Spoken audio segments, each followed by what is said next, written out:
was in school, and I had met this young man, and I also had met, he was a Muslim actually, but he wasn't a practicing Muslim. So when, well, I also had met a girl in my class that was wearing full hijab like myself, and she had a face covering on. So I had asked her, you know, why does she wear that on her face? And you know, it looked so strange to me, right? So I said, well, can you tell me why you wear that? And she had explained to me that in Islam, you know, the beauty of a woman, a Muslim woman, is something that is so honored and respected that we don't share it with everybody, so we conceal it. And it's also, you know, backed up from the Quran that Muslim women have to cover. So I thought that was interesting. So then I said, okay, fine. I left it, and I had a relationship with this man at school. He was like a boyfriend. So I had later. I also had another friend. I'm not going to mention his name, but he was an Arab and he was Christian.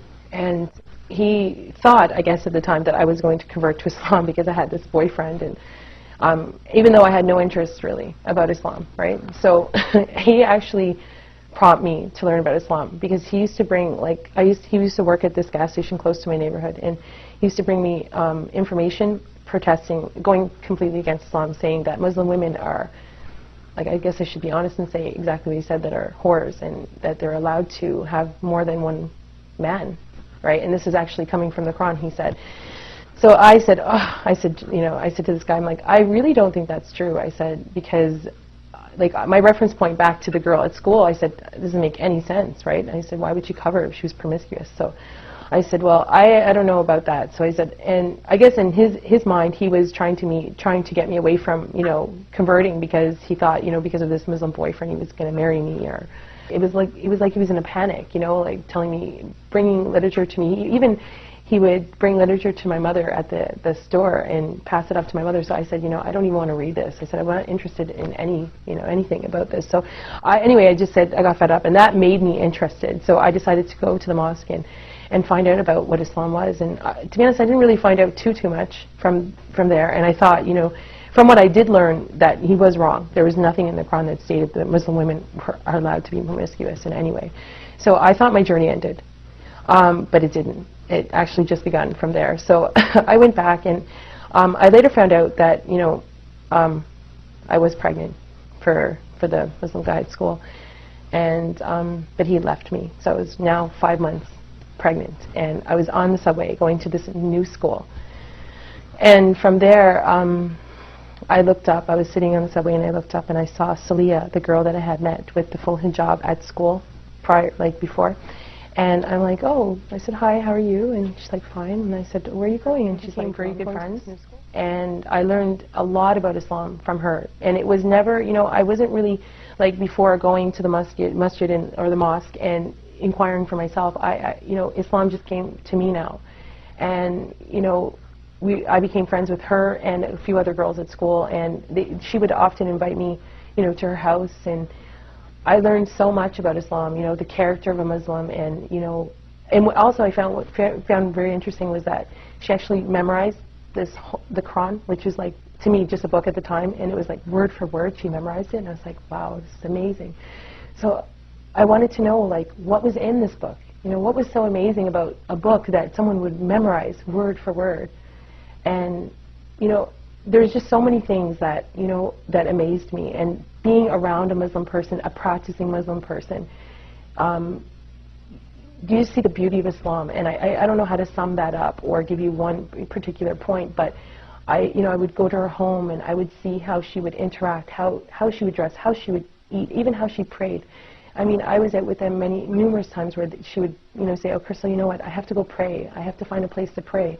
I found that amazing. Like, you're just going to stop and it was winter time, you know, freezing, you know. And they were just a big support for me, especially at the time when I had nobody, you know. And to be honest, I still wasn't interested in converting to Islam at all. I just said, nice religion, but not for me. So, after I had my daughter, I started realizing, like, what am I going to teach my daughter? Like, what am I going to teach my daughter? Like, how am I going to grow my daughter up?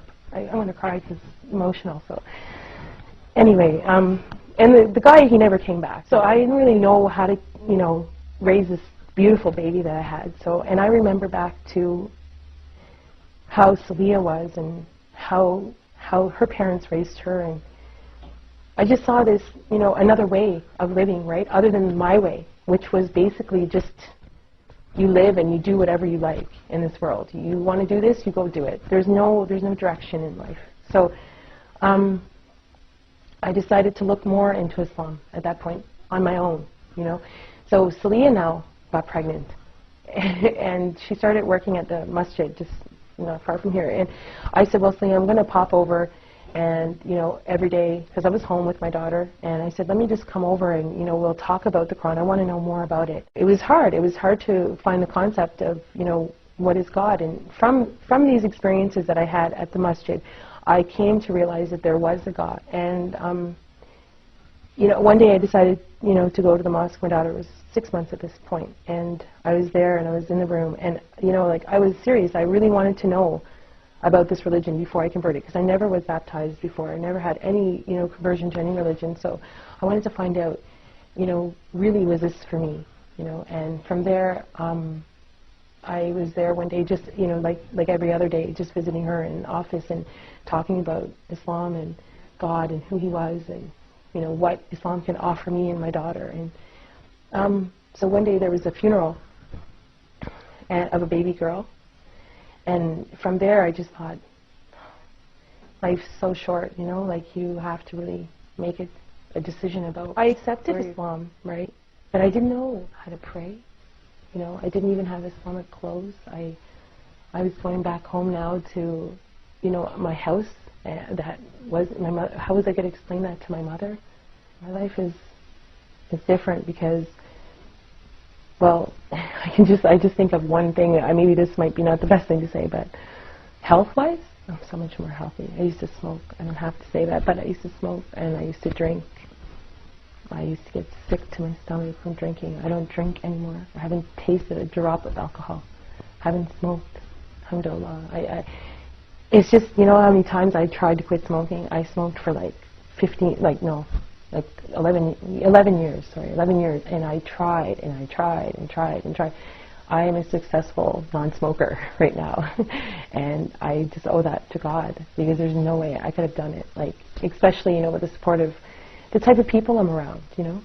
It's your environment, you know. My environment is so much more healthy.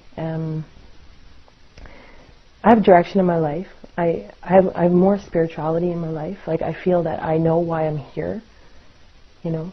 Like, I wake up in the morning and it makes sense. Like, I actually know why I'm here on earth. Before, it's like you're just here and you're like, what are you doing here? I used to have conversations with my friends, my non-Muslim friends, and say, we would come up with ideas why we're here, but now I know. That gives you direction. That gives you a lot of confidence, right?